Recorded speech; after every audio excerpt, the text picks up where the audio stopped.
ಚೆನ್ನೈನಲ್ಲಿ hyper loop ಮಾದರಿ ಅನಾವರಣವಾಗಿದೆ. ಮದ್ರಾಸ್ನ ಐಐಟಿಗೆ railway ಸಚಿವ ಅಶ್ವಿನಿ ವೈಷ್ಣವ್ ಭೇಟಿ ಕೊಟ್ಟಿದ್ದಾರೆ. ಇಲ್ಲಿ ಹೈಪರ್ ಲೂಪ್ ತಂತ್ರಜ್ಞಾನ ತಯಾರಿಯನ್ನು ಪರಿಶೀಲನೆ ಮಾಡಿದ್ದಾರೆ ರೈಲ್ವೆ ಸಚಿವರು.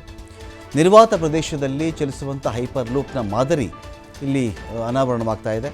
ಹೈಪರ್ ಲೂಪ್ನ ಮಾದರಿಯ ಸಂಚಾರದ ಬಗ್ಗೆ ಪರಿಶೀಲನೆ ಕೂಡ ಅವರು ಮಾಡಲಿದ್ದಾರೆ. ಇಲ್ಲಿ ನಿರ್ವಾತ ಪ್ರದೇಶ, ವ್ಯಾಕ್ಯೂಮ್ ಅಂತ ಕರಿತೀವಲ್ವ, ಅಂಥ ನಿರ್ವಾತ ಪ್ರದೇಶದಲ್ಲಿ ಸಂಚರಿಸುವಂತಹ ಮ್ಯಾಗ್ನೆಟಿಕ್ ತಂತ್ರಜ್ಞಾನ ಇದು.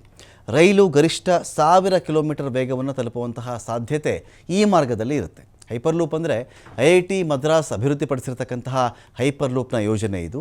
410 ಮೀಟರ್ ಉದ್ದದ ಒಂದು ಮಾರ್ಗ, ಏಷ್ಯಾದ ಅತಿ ಉದ್ದದ ಹೈಪರ್ ಲೂಪ್ ಮಾರ್ಗ ಅಂತ ಹೇಳಲಾಗ್ತಾ ಇದೆ. ಈ ಸದ್ಯಕ್ಕೆ ಶೀಘ್ರವೇ ಹೈಪರ್ ಲೂಪ್ ಸುರಂಗ ಮಾರ್ಗವನ್ನು ವಿಸ್ತರಣೆ ಮಾಡಬೇಕು ಅಂತ ಕೂಡ ಪ್ಲಾನ್ ಮಾಡಿಕೊಂಡಿದ್ದಾರೆ. ಇದು ವಿಶ್ವದಲ್ಲಿಯೇ ಅತಿ ಉದ್ದನೆಯ ಸುರಂಗ ಅಂತ ಕರೆಸಿಕೊಳ್ಳಿದೆ.